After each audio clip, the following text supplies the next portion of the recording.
Il y a des périodes dans l'histoire où tout bascule. Le passé vacille et un nouveau monde s'ouvre. La Renaissance, entre le 15e et 16e siècle, est de celle-là.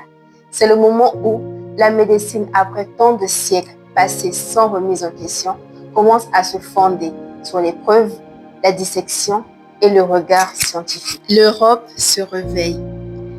Les villes s'élargissent, les universités se multiplient et surtout, les livres se diffusent. En 1453, Gutenberg imprime la Bible et quelques années plus tard, les grands traités médicaux commencent à circuler dans toutes les langues d'Europe. La médecine entre dans l'ère de l'imprimerie. Ce détail technique va tout changer. La transmission du savoir n'est plus lente, fragile, manuscrite. Elle devient massive, accessible, reproductible. Mais l'évolution la plus spectaculaire se fait dans le corps, littéralement. C'est le siècle où les médecins recommencent à ouvrir les cadavres humains et à voir de leurs propres yeux ce que Galien avait simplement supposé en disséquant les singes. Et ce qu'ils découvrent est renversant. Entre de cette révolution, André Vézal, jeune professeur à Padoue, dans la première moitié du XVIe siècle, il monte sur les tables d'anatomie, scalpel en main, et montre ce que les anciens ont ignoré ou mal compris. Dans son œuvre magistrale De Humani Corporis Fabrica, en 1543, il dresse une cartographie précise, illustrée du corps humain, articulations, muscles, os, organes. Tout est représenté avec un réalisme bouleversant. Il ose dire que Galien s'est trompé. Et il a raison.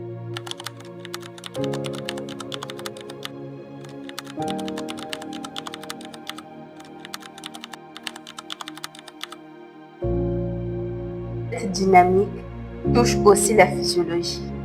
Miguel Servet, médecin espagnol, découvre la petite circulation du sang entre le cœur et les poumons, préparant la voie à une révolution bien plus grande, un siècle plus tard. La notion de circulation sanguine, de rôle du cœur, de mouvement des fluides dans le corps devient peu à peu un objet d'étude autonome. La Renaissance. C'est aussi une époque où la médecine retrouve son lien avec d'autres disciplines. La philosophie, l'art, la botanique, la chimie naissante. Léonard de Vinci, bien qu'artiste, réalise des planches anatomiques d'une précision remarquable, fruit de nombreuses dissections. Parallèlement, l'étude des plantes médicinales s'affine. Les premiers ouvrages de pharmacopée moderne apparaissent.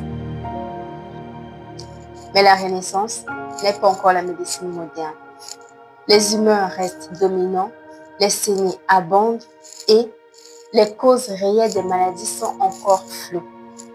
On observe, on décrit, mais on n'explique pas encore. On soigne, mais on ne guérit pas toujours. Il manque un véritable chaînon, celui de la physiologie expérimentale.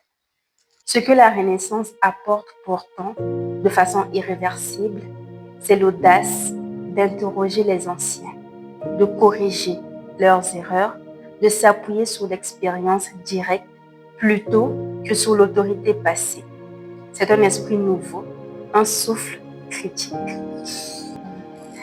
Grâce à la dissection, au dessin, à l'imprimerie et à la concentration des idées, le corps humain cesse d'être un mystère sacré, mais une structure à comprendre et à réparer.